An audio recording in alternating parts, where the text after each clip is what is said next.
With us the Chief Director here at the Ministry of Information, Mrs. Morgan Asiedu. And we are joined by the Deputy Minister at the Ministry of Fisheries and Aquaculture Development, who also double as the Member of Parliament for Trobu constituency, Honorable Moses Enim. Also joining us this morning is my boss and the Member of Parliament of Ofuasia Yoruba constituency, Minister for Information, Honorable Kojo Nkrumah. And as I mentioned earlier, we have Honorable Mavis Hawakumsin with us. So I will now invite the Honorable Minister for her remarks, and then we will come back to you for the Q&A session.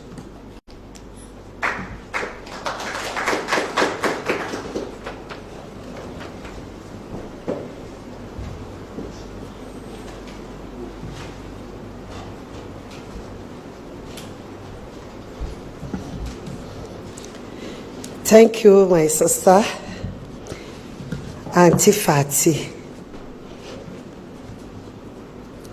The Honorable Minister for Information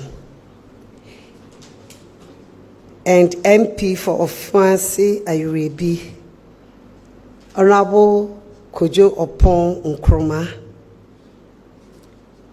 my Deputy Minister of Fisheries and Aquaculture Development, Honorable Moses Enim, who also doubles as the Trobu MP. Honorable Deputy Minister for Information, Madam Fatimatu Abubakar. Chief Director for Ministry of Fisheries and Aquaculture Development, Madam Maria. The Chief Director for Information Ministry, Executive Director of Fisheries Commission, Administrator, Premise Secretariat, Directors of Ministry of Fisheries and Aquaculture Development, and Directors of Fisheries Commission. Friends from the media, I am grateful for the opportunity to engage with you and the entire nation to brief you on the outcome of 2022 closed fishing season and to also inform you of our preparation for the 2023 edition. Let me take this opportunity to express my gratitude to the Ministry of Information and my colleague minister for granting me the platform. The presentation will be initial introductory remarks will provide an update on measures undertaken to mitigate the impact of closed fishing season to the artisanal fishers and processors, and initiatives regarding alternative livelihood schemes and measures to address illegal fishing. The second part of the presentation will provide highlights of the scientific outcomes of the 2022 closed fishing season, which will be presented by my technical officers. Ladies and gentlemen of the press, the fisheries sector supports the livelihoods of over 3 million people along the value chain in the country. And the sector contributed about 1.2% to GDP in 2022. The per capita consumption of fish in Ghana is 26 kilograms as compared to the average of 15 kilograms for West African sub-region. In 2022, the country earned over $250 million from exports of fish and fishery products. It is therefore important that we manage our fisheries resources sustainably to promote the well-being of these communities. As we are all aware, the fisheries sector is being threatened by depletion or decline of fish stocks, as shown by low catches confirmed by fishers in recent surveys. This decline in catches is as a result of many factors, including climate change, marine pollution by plastics, illegal, unregulated, and unreported fishing, excessive fishing pressure, and overfishing. Friends of the media, ladies and gentlemen, scientific working groups such as FAO, Scientific Working Group, and the Scientific and Technical Working Group of the Sustainable Fisheries Management Project, led by late Professor Jansen, have recommended implementation of drastic measures, including closed season, to ensure recovery and rebuilding of depleted fish stocks to avoid collapse of the fishery industry. Consequently, the Ministry and the Fisheries Commission has since 2016 been implementing closed fishing season as a fish stock recovery strategy with the objective of reducing overfishing and high fishing pressure, recovering over-exploited fish stocks, rebuilding depleted fish stocks, replenishing dwindling fish stocks. To ensure continuous recovery and rebuilding of depleted fish stocks, closed fishing season were implemented from 2016 to 2022, except 2020 due to COVID-19 pandemic. Ladies and gentlemen, the legal basis for implementing the closed fishing season is prescribed in Section 84 of the Fisheries Act 2002 at 625 that empowers the Ministry and the Fisheries Commission to declare a closed fishing season. The scientific working groups have recommended that the closed season should be implemented between the months of July and September, which coincides with the spawning period of the fish stocks. This ensures that the fish spawns at least once in its lifetime before caught by the fishers. Thus, in the past 2 years, the closed season has been implemented between July and August.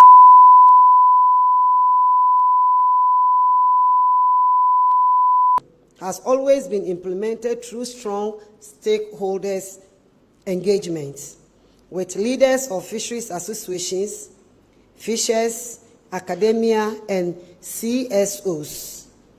This year, we met the leadership of all the fisheries associations, academia, and CSOs on the 13th of April 2023 at the Closac Hall to discuss the outcome of the 2022 closed season. After thorough and frank discussions of the reports and how to better implement future closed seasons, the 2023 closed season was announced as follows. Canoe and inshore fishers will observe the closed season from the 1st of July to 31st of July 2023. Industrial trawlers will also observe the closed season from 1st July to 31st of August 2023. Let me also put on record that the tuna fleet also observe their closed season 3 months in every year. To mitigate the impact of the closed fishing season on fishers and processors, the Ministry, during the 2022 closed season, distributed 20,000 bags of rice and 8,333 cartons of oil to support fishers and the fish processors during the closure. I must also mention that the fishers were supported with 6,000 bundles of wire mesh, 20,000 basins, 1,710 chest freezers, and 1,150 subsidized outboard motors. As a way of reducing pressure on the fisheries resources, the ministry and its partners, including the Ghana Fisheries Recovery Activity, has launched the Alternative Livelihood Training Support for fishers, starting with 550 fishers in masonry, carpentry, dressmaking, hairdressing, electronics, and auto engineering, etc. in selected communities along the coast. This training will be scaled up to over 8,000 fishers, and after the training, trainers will be supported to set up to ensure that they can earn incomes from their trade. Furthermore, it was agreed again at our 13th April 2023 meeting that gains from implementing the closed season will be eroded if we all do not collectively combat IUU fishing activities. The ministry will therefore continue to empower the Fisheries Enforcement Unit to curb any illegal activities. Some of the new measures that the ministry has put in place to combat illegal fishing are as follows. Deployment of electronic monitoring system on 3 trawl vessels this year for the pilot phase, and it will be extended to cover all trawlers and tuna vessels by 2025. The EMS has a video recorder, a camera, and a global positioning system to recording fishing activities at sea 24/7. Implementation of ministerial directive on specification on trawl gear to reduce catch of juvenile fishes and bycatches. Directives on that trawl vessels can be at sea for not more than 30 days for any fishing expedition.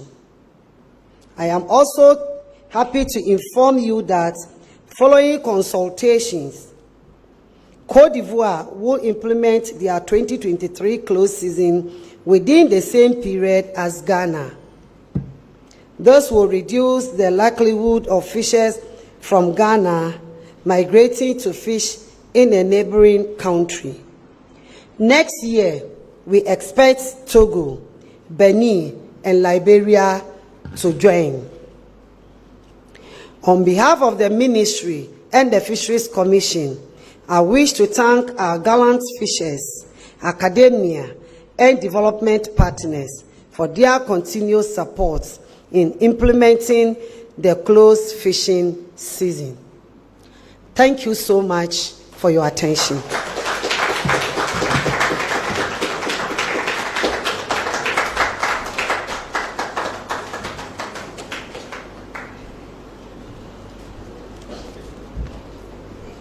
Honorable Minister, thank you so much for the insightful presentation.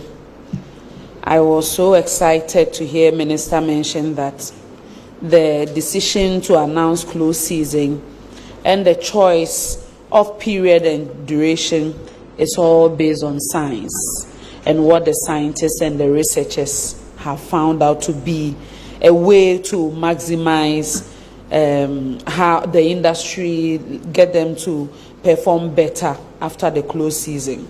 That being said, Honorable Minister also mentioned that in the year 2022, a total of about $250 million were earned in exports of fishing products.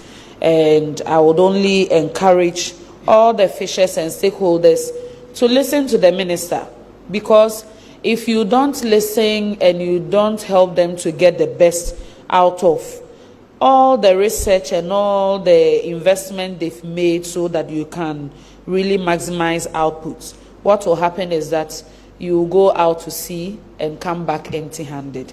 Go out to sea and come back empty-handed. And it wouldn't be worth all the hard work and struggle. Honorable Minister also mentioned that due to this, they have tried to come up with some mitigating measures during the close season, including distribution of relief items to fishing communities, as well as the introduction of alternative livelihood programs. Honorable Minister, thank you for the thoughtfulness and all the initiatives to ensure that whilst they are not going out to sea, whilst they are not at the shores, they will be able to provide for their families and they will be able to put food on the table. So thank you for that as well. Ladies and gentlemen, on that note, I will invite your questions. If you have any question, this is the best time to ask. So you mention your name and affiliation and then proceed to ask the questions. I can see 5 hands here, so let's start from John. So kindly send the microphone to him.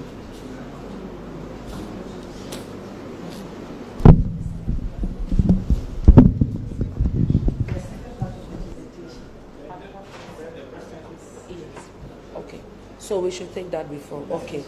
So we will take the second part of the presentation so that we don't do the Q&A twice, so that Honorable Minister and the technical team can take all the questions at once. So thank you so much for notifying me. So we'll go to the second part of the presentation. Kindly come.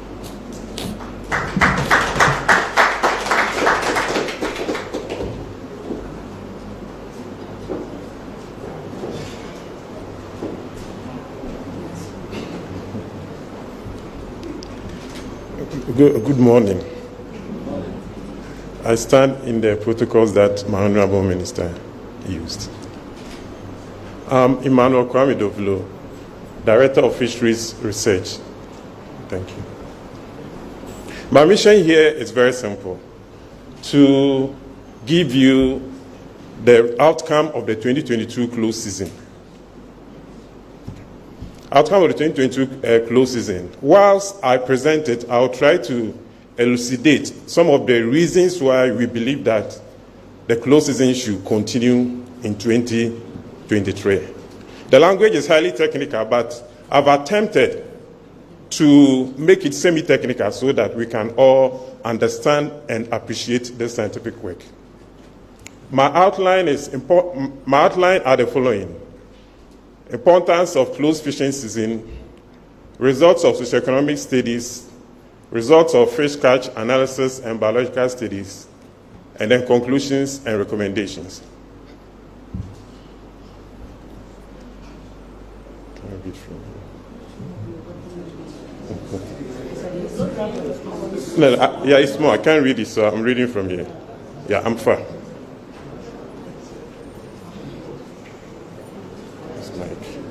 Okay.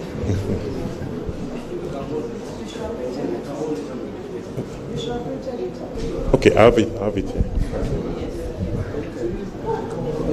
Okay. Okay.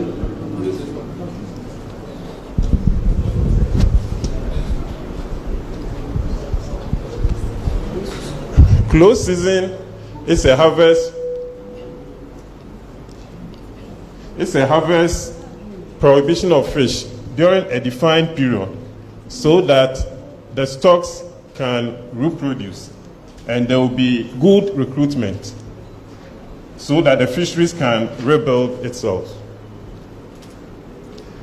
This allows the fish to spawn at least once in their lifetime during the spawning season before fishermen can have the chance to harvest them. In the long term, there will be increase in the yield of all the species, both the small pelagics and the demersals. And what then happens is that the benefits of this increase in yield go to the fishers that are supposed to obtain it, particularly the artisanal fishers. Implementation of closed season, we all know, as my minister said, is enshrined in the fisheries law. For time, I won't talk much of it. It has already been said. There are experiences from implementation of closed season in so many parts of the world. And in almost all parts of the world, where fisheries are being managed,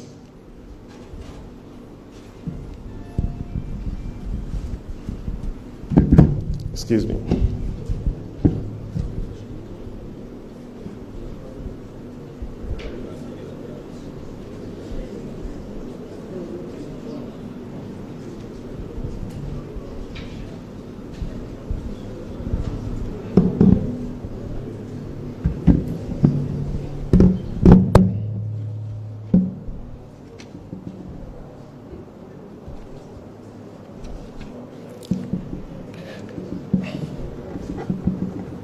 Closed season is implemented the world over in any managed fisheries. And there are examples to show. In 2013, in Philippines,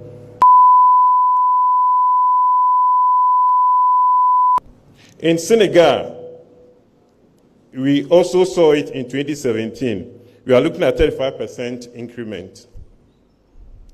And then in Morocco and Mauritania, we are looking at 125% increments in the small pelagics. This indicates that the closed season that we are implementing here is also yielding results. And these are the results that I'm here to give it to you. The studies are in two parts. We have the socioeconomic studies and we have the biological or the scientific, the hardcore science studies, the biological and the fish catch data analysis. For the socioeconomics, the survey was conducted in June, July, and August. So the June represents the pre-closure, July is the closure, and August is the post-closure. The study investigated the effect of the 2022 closure on the socioeconomic well-being of fishing households in 4 coastal regions. And it involved the artisanal fishers. And we look at 5 districts: Keta, TMA, Kia, Infantiman, Shama, and Enzima districts. The indicators that we look at were dietary diversity. For non-technical term, I'll use the word balanced diet. We also look at food poverty, which we can conveniently use the word food income, and alternative livelihoods.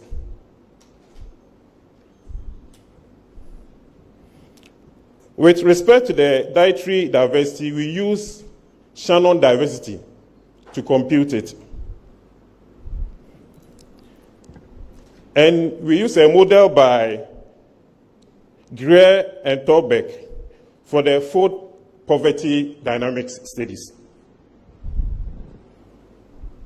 When we talk about the Shannon Diversity Index, we usually use it in community studies where we look at the species richness. So we have 2 components. We have the richness and we have the evenness. The richness talk about the number. So here in terms of food, we are looking at the number of individual food groups. And in terms of evenness, we are looking at the relative composition within it.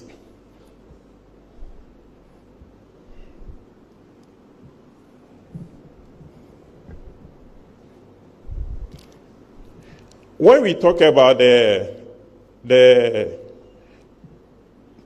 poverty line, basically what we use was to look at the relationship between calorie consumption and then the food expenditure. That is the food poverty dynamics. As opposed to the dietary diversity, where we use the Shannon index, where we look at the evenness and the richness to compute.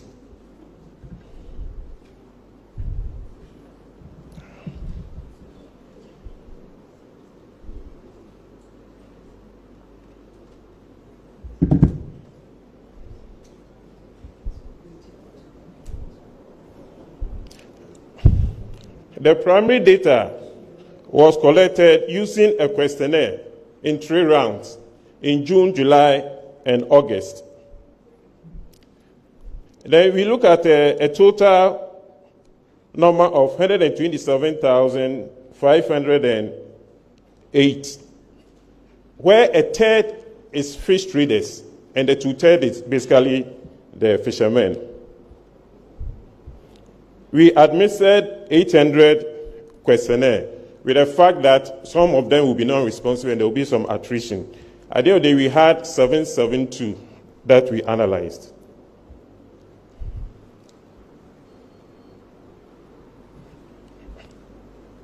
Next slide. Yeah. So here are the food groups and their components. For the studies to meet international standards, we use U.S. Department of Agriculture standards. So we have the 5 food groups there. The results basically show that the closed season generally improve balanced diet within the fishing household. There were a high proportion of households that have some level of food income after the closure. A small fraction of the fishermen and fish traders had alternative livelihoods or employer skills in other economic ventures. From those who had no alternative livelihoods, the fishermen in particular preferred factory work, masonry, carpentry, and farming. The fish traders, mostly women, prefer petty trading, dressmaking, food vending, hairdressing, soap making, and bakery. This study those recommended that seasonal closure should be accompanied by social protection for the fishing community and training program for the youth during the closure. Now let's move to the second part of the analysis where we look at the fish catch data and the biological studies. We pick sea surface temperature from TEMA from January up to October. And that is a graph. Yeah, that is a graph that we have here. We took 4 sampling sites where we collected fish samples and we also obtained data for the fish catch data analysis. These are Keta in the Volta region, Tema in Greater Accra, Elmina in Central region, and Sekendi. And for the pre-close season, we look at 3 months, April, May, June. And the post-close season, we look at August, September, and October. The species we look to are round sardinella, flat sardinella, and anchovy. And for the demersals, we look at red pandula, red mullet, and Angola dentes. Basically, we pick the weight of the fish catch, the fish length and fish weight, and the weight of the gonads. When I say gonads, I'm talking about the eggs and the sperm of fish. We cut the fish, and then we took it, then we measured the weight.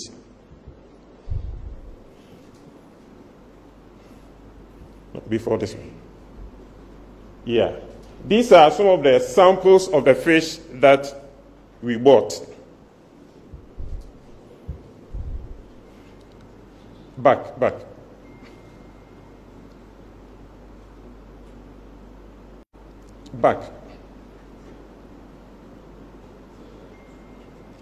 Yeah, these are the places where the sampling was done. The first one is Keta. We have eliminated a promise working on the fish sample. And then Tema, we have Julius, who's also working on fish samples. For Elmina, we have Frida, who is also working. And for Skendi, we have Patrick, who is also working.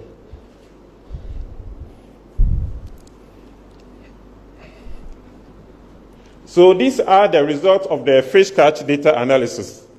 For round sardinella, we realized that after the closure, the catch per canoe moved up from 223 to 273 kilogram, and for anchovy from 269 to 400 kilogram. Next.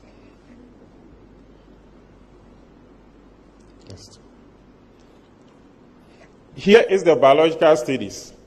So the first graph on the left is talking about the length frequency. So we realized that out of the fish that we bought and we worked on, Sekendi and Tema, the mean fish lengths were higher compared to the other station. That is shown on the graph with the 4 plots. And the one on the right is talking about the A is talking about what is called gonadosomatic index. When you talk about gonadosomatic index, basically we are looking at the weight of the gonad of the fish to the total weight of the fish. That gives idea about reproduction. So we realized that before the close season, they were low, as we can see from the graph. And after the close season, we realized that, we realized that they were high, meaning that around that time, they were spawning. Then the B, we look at the length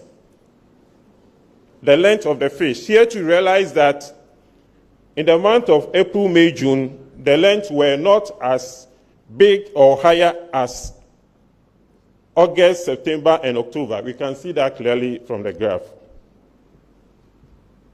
The next one, we look at the maturity stages of the fish, and then the length at first maturity.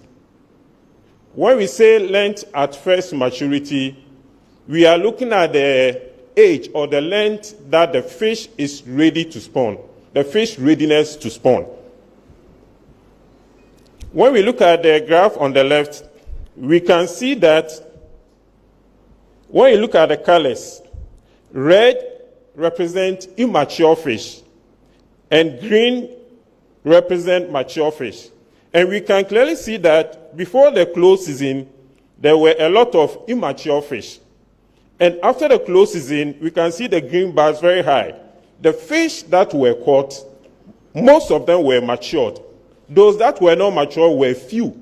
And this is because of the close season where we protected some of them so that they can spawn before harvest can take place. And then when we look at the length at first maturity, that is the length or the size or the age that the fish is ready to spawn, we realize that for anchovy, the length is 6.7. When we look at the mean length graph, we realize that the mean length for both the 4 stations, they were higher than the length at first maturity, meaning that most of them spawned because of the close season before they were captured. We saw the same picture also with the round sardinella. Yes, the round sardinella is there. Here too, we look at the length frequency at the 4 stations, and then we look at the gonadosomatic index, and then we look at the length frequency. We saw the same pattern. We realized that before the close season, the gonadosomatic index were low, the lengths were low, and after the close season, they were all significantly higher.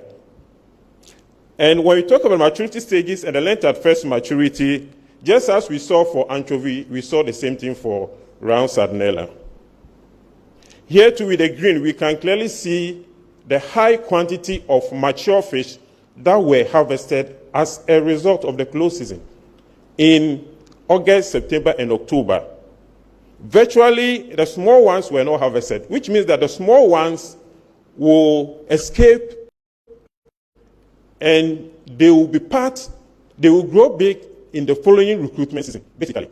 And we can see that clearly from the graph for both the anchovy and the round sardinella.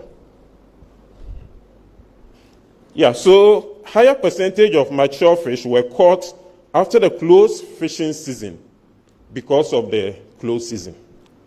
The explanation of what the graphs is what is over here. Now, let's quickly look at the mean length of the fish landed. I've already explained this, but we have the length at first maturity, the mean length, and the maximum length. And as I said, the mean lengths were always higher than the length at first maturity, showing that the fish spawned before they were harvested. And the maximum length too, we can see for them, they are all high. And when we compare the results of 2021 and 2022 close season, we can see some interesting figures. we read for round Sardinella, the maximum size that fishermen captured in 2022 was 22.1, compared to 21 centimeter in 2021. For anchovy, 11.2 compared to Sardinella, 25.5 compared to 21. In conclusion, the closure generally improved food income and livelihood, improved food income and balanced diet within the fishing households of the artisanal fishers. The landings of the small pelagic species, which is the reserve of the artisanal fishers, were high after the close season. Majority of the fish caught after the close season were adults and at least have spawned once in their lifetime. The mean length of the species exploited after the close season were higher than the minimum allowable landing size permitted by law. Bigger sizes of fish were caught in 2022 compared to 2021. This scientific study has revealed signs of replenishing fish stocks and increase in growth of the population of the stocks over time. This is science. The Fisheries Act mandates the Commission to use science, best scientific knowledge available to manage the fisheries. And it's science. I'm not speaking it. This is science that is speaking, revealing all this information. In recommendation, social protection for the fishing communities and training for livelihood alternatives should continue. The months of July and August must be maintained as a month for the close season, as is protect the spawning stock. The other conservation and management measures being implemented, including enforcement, need to take place concurrently so that we can have a cumulative effect. Based on our scientific findings, we recommend that the close season for the artisanal and inshore in 2023 takes place from the 1st of July to 31st of July 2023. And for the trawlers, industrial trawlers, to take place from the 1st of July to 31st August 2023. Thank you very much.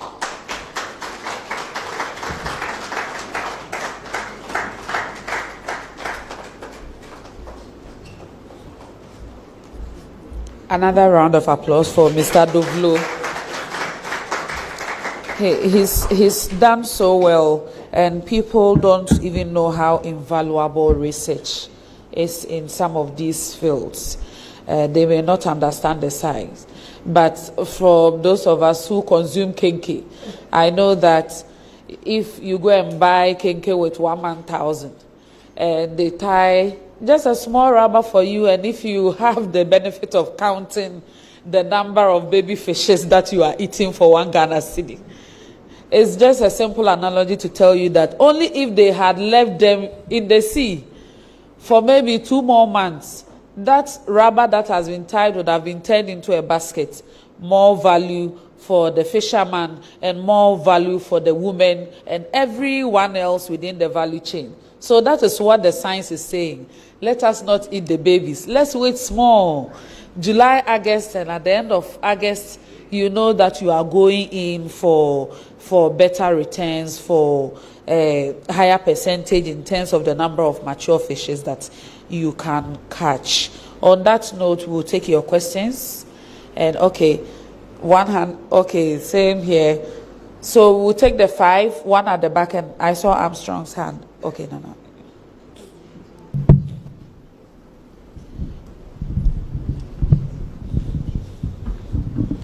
Good morning. My name is Akokraba Kasapa from Nago TV. My report by the Environmental Justice Foundation reveals that Ghana is missing between $14.4 million to $23.7 million due to fishing license and fines from trawlers.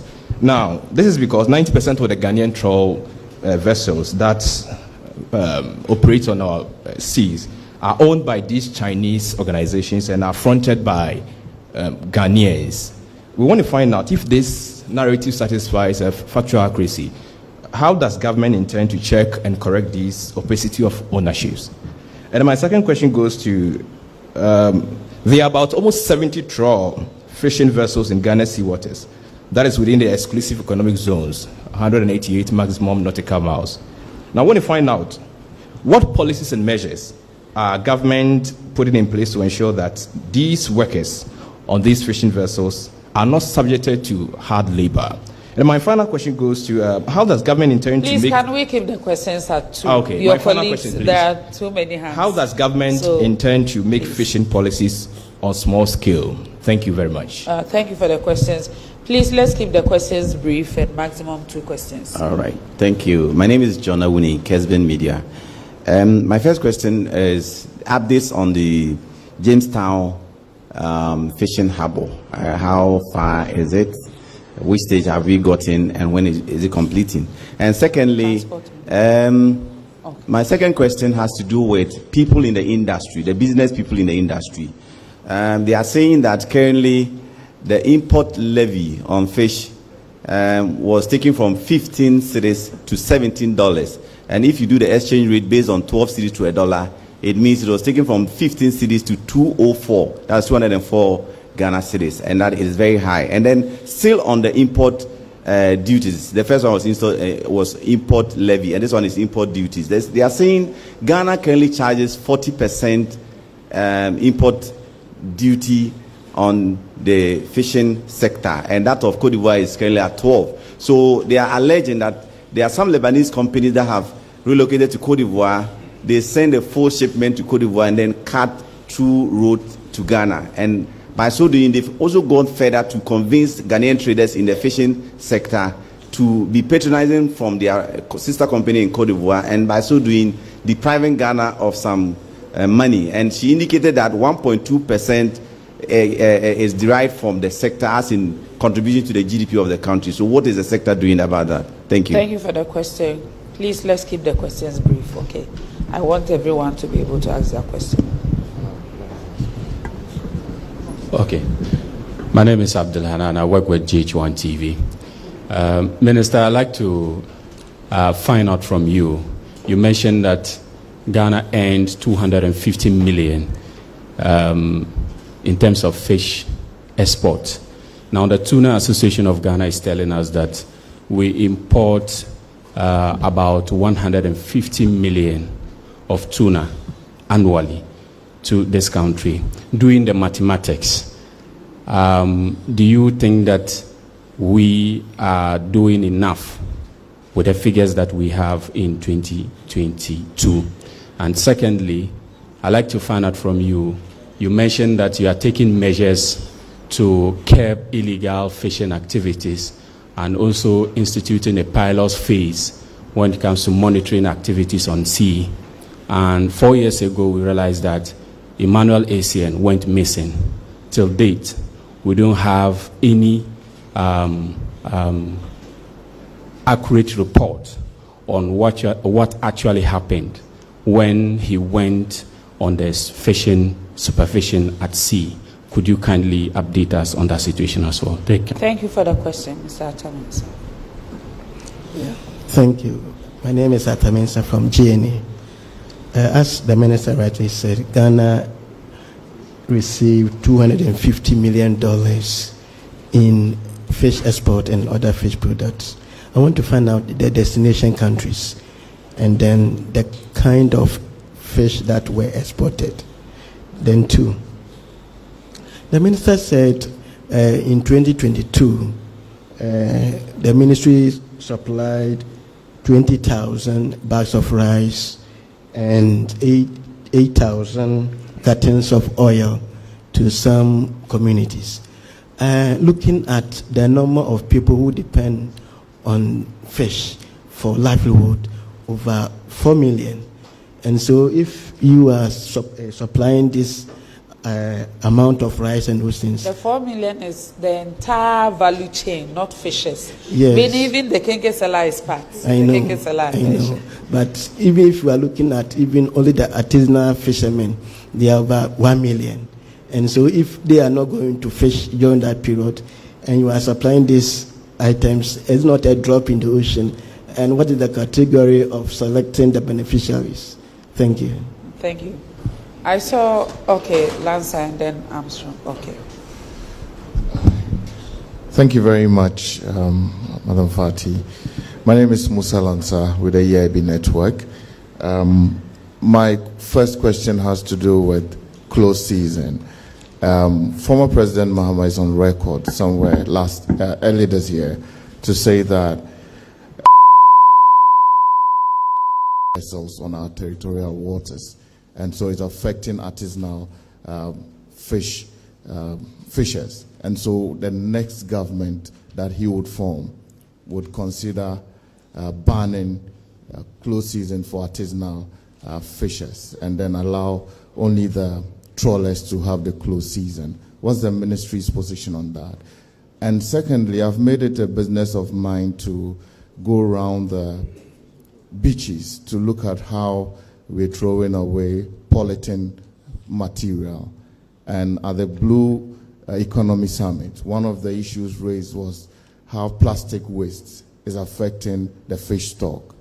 What is the ministry doing in terms of collaborating with other agencies like the EPA and the Marine Police to deal with persons who litter our water bodies? Thank you very much. Thank you for the questions. Okay. Yeah, please proceed. Yeah, thank you very much, Honorable. My name is Joseph Armstrong. I work with TV3. Honorable, growing up, I remember how we used to move from Dansoman to the Kwale Lagoon area to fish, and also with the Dansoman, the Chemu Lagoon, the Gbewu Lagoon, and also somewhere in Jatakpo. We used to fish a lot from the rivers and lagoons that we can see in part of Accra. Unfortunately, go to the Kwale Lagoon area now, that place is a dead zone. And these are places that fisher folks also used to catch fish, reducing the stress and pressure they put on the sea. So my question is, if you are talking about alternative livelihood for fisher folks during close season, how about factoring in how to protect some of these lagoons and river bodies in parts of the capital and other parts of the region so that we can get some fish from these rivers as well? I want to ask a second question also on the use of unapproved nets. Most part of our landing beaches. Honorable, if you go to Keita now, you see almost every landing beach have the use of monofilament nets in their boats, and they do it with a lot of pride without fear of fever, because they say that as long as the trawling vessels are allowed to fish within their river bodies, they will also use the monofilament net, because that's the only way they can catch the little fish that has been left for them. Thank you so much. Thank you for the question. We'll take the last one. Oh, I'm seeing more hands, but because of time. Okay, so we'll take the last one so that we take only this round, and Minister will get the benefit of responding to all of you at once. But you're meeting the Bernard Arthur from United Television, UTV. My concern here, alternative livelihood, honorable Etachi, I'm say close season in Babiana, and no, omo apofofo omo concern. Nti pese me hu say, and she say ben ye Diego to be able to sustain that, just about the sustainability across the country. Okay, thank you. Thank you, Nana. Yes, my name is Nana Poku from Daily Searchlight. Hello, Minister. I have a question on inland fishing. There was a time in Ghana here we were fishing from the canoes, from the lagoons, from the lakes, from the river bodies. But these days, fishing in there has also reduced or gone down drastically. What are the reasons? And what are we doing as it were to resuscitate some of these things? And then, if we look around, there are some species of fish we don't see anymore in the market. For instance, I hardly see redfish. That is my delicacy. I don't see them anymore. I don't know what's happening. Amani and the rest. So what is accounting for that? Is this the same of those illegal practices, or just because you are not taking very good care of these species of fish? And then my last question, how much of fish in totality do we import as a country? And how are we going to reduce it so that we can save some amount from a little foreign exchange? Thank you. Thank you. So we'll take the lady at the last hand. Yeah. Okay. Yeah. Okay. My name is Emilia Enin Abe. I write for the Daily Graphic. Minister, my question is tied to that of Bernard and Mr. Atta from GNA. This year, what's as the social intervention, what's different? What are we going to see for the fisher folks? How different will that be compared to the previous years? And also, your minister mentioned that the ministry is going to empower the enforcement units to help curb illegal fishing. What kind of empowerment is the enforcement unit going to see, and what differently are they going to do? Thank you. Thank you for the question. The last question, please. Sorry. My name is Prosper Agbenega from Ghanaian Observer. I want to know if the ministry is aware of the increased smuggling of fish from our neighboring countries, especially Ivory Coast, due to increase in levies and duties. Okay, it's been asked already. Okay, so I take that to be the last question. I will invite Honorable Minister for her responses.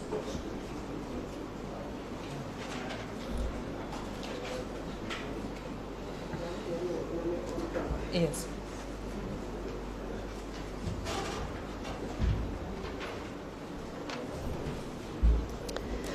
Thank you, my sister, Deputy Minister for Information, Auntie Fati. I didn't know I'll be bombarded with such many questions. I would have eaten some fufu or banku before coming in, but I will try my best. I will start from the last end, which is about the enforcement units, empowering them. Yes, we have the enforcement units, and they are already empowered, but we want to intensify it. How do we intensify it? The ministry doesn't have, how do you call it, patrol boats. So we are not able to patrol and combat the illegal activities on the sea. But we have our enforcement units and the officers along the coast who are fighting these illegal activities. And so for us to enforce it, we are working with the how do you call it, Navy. And so what we can do is to maybe fuel, in collaboration with the military or the Navy, will fuel their vessels to be able to patrol on the sea to fight these illegal activities. Because of that, government has given us, cabinet has given approval for us to purchase research vessel and patrol boats to be able to work effectively. But for the meantime, we are working with the Navy to get their patrol boats to fight the illegal activities. The next one is, how much fish do we import? About $150 million. About $150 million of fish is what we import in the country. And that is why we are encouraging people to take up this aquaculture farming, so that we can bridge the gap of supply and demand.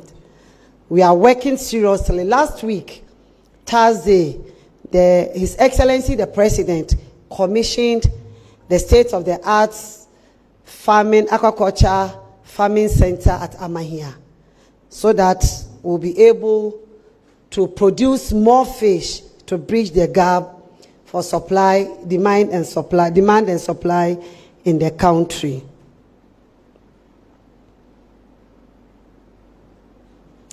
The reasons for the extraction of some fish in Ghana now. I mean, when my brother was asking the question, he had answered before asking the question. We talked about excessive pressure on the sea. We talked about the number of people who are now doing fishing activities. Apart from that, our bad ways of living, pollution of the environment. I will tie it with the person who asked about the pollution when I get there. But the thing is, we see plastic waste in our sea. This fish goes in for it, it chokes them and it kills them in the water. You don't even see it. We pollute the air, thinking that, the sea, thinking that we are trying to hide behind something. The last time I was saying that when it rains, you see that is where people dispose of their waste into the gutters. Then it moves directly into the sea. And if it's not going into the sea, the lagoons are there. It goes to the lagoon. So it kills the species there. And when we say we should stop polluting the environment, throwing waste anyhow, people think it is the duty of government. It's the duty of all of us. Who is the government? You are the government. I'm the government. What are we doing to stop these unnecessary activities that pollute the environment, that pollute the sea? Have you thought of the fish that you eat from the sea? Have you thought of the fish that you eat from the inland, the water? We do all these illegal activities. It's part of the illegal activities. Not only galamsey is illegal. Throwing waste into the sea is also illegal activity. So my brother, as I earlier mentioned, you even answered the question before you asked. And that is the issue. Alternative livelihoods during close season and how sustainable it is. It is government's priority to support the fishers. The fishers are supposed to even pay tax. I've said it and I'll mention it here again. But they are not paying for any tax. But they enjoy a lot from government. Government gives them premixed fuel on subsidy. Government gives them outboard motors on subsidy. And so when we are doing close season and government has decided to also give, he is trying to support them because initially they didn't understand the reason why we should be doing the close season. Not that they didn't understand. They knew that the close season is one of the measures that we can rebuild the stocks. And that is why those days you hear our chiefs in the environment say, and the community will say, we don't go for fishing on Tuesdays. It was a way of conserving some of the species during that time. And we didn't know. But now they have stopped all this Tuesday fishing that they don't go for. They now go for fishing on Tuesdays. But when we brought in the close season, they thought, if we are not on sea, what will we be doing? If we are not fishing, how do we take care of our family? Yes, the alternative we are giving them is not enough. We cannot cover all the numbers. My sister corrected the questioner that about 4 million people along the value chain. Yes, but we are not attending to all the people in the value chain. Because if you're selling kenke and there is no fish at that time, you can sell kenke with sardine. There is tilapia. We have catfish. That's why we are encouraging, again, for this fish farming. So that we will not always solidly depend on the marine fish.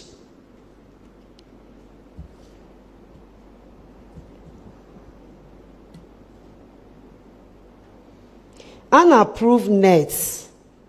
And my brother said they do it with pride. Not when they see how I come see. when they see me, they hide those nets because they know, and even the fisheries law is against it. Because of that, the fisheries ministry, last year, or was it this year? We started last year. We gave them some fishing nets, the approved ones, so we could retrieve the unapproved one. It's a way to encourage them. Government cannot supply the approved fishing net to all the fishermen, but those that will get will encourage those who will not get, so that they can also go to the market to buy. And it's also another measure we are taking to enforce the law, to make sure that when we get you with monofilament or unapproved fishing nets, you are in trouble. I started it last year. I went to the western region and we went to New Takoradi. We were about to arrest them, and they came on their knees begging me. Then I allowed them. But unfortunately, after the close season, because of the issue of premise fuel, we couldn't go on them. And so this year, we are going to make sure that after the close season, all of them will use the right fishing net to do their fishing. We are also embossing the canoes. So if your canoe has its number plate on it, and you have monofilament in it, or you are doing fishing with unapproved fishing nets, that is where we also use it to refuse you premise fuel to go for fishing. Because if you give you the premise fuel, which net are you going to use to do the fishing? Is the monofilament, which will not allow you. So when you change, then we can start giving you the premise fuel. And you see these fishers, sometimes, they are so stubborn. So, look, during the close season, when they are not even supposed to go, around Axim area, you see these people hiding somewhere in the bush, but the enforcement unit will go for them. They are not supposed to do light fishing. It's one of the illegal activities. You see them hiding generators in the bush, far, far, far on the sea. Or somebody will meet them along the way with the, generator in the canoe. Then they will take it and go for the fishing.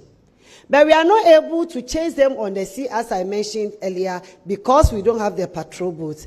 But I know God will provide us with the patrol boats, and we'll be able to patrol on the sea and combat all these activities. So with the monofilament, use of monofilament by fishers, we are trying to change the fishing nets, and we are not going to allow them to use it. We will use the law to make sure that they use the right fishing net to do fishing.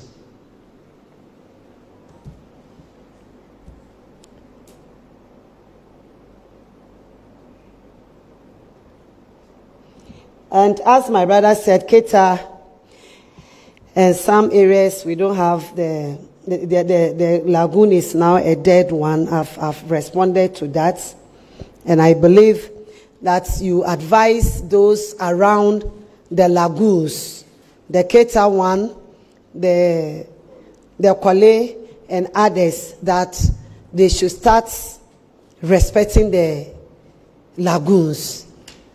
If they respect it by not throwing in waste materials in nets, the fish, the lagoons will produce the fish for us to enjoy them.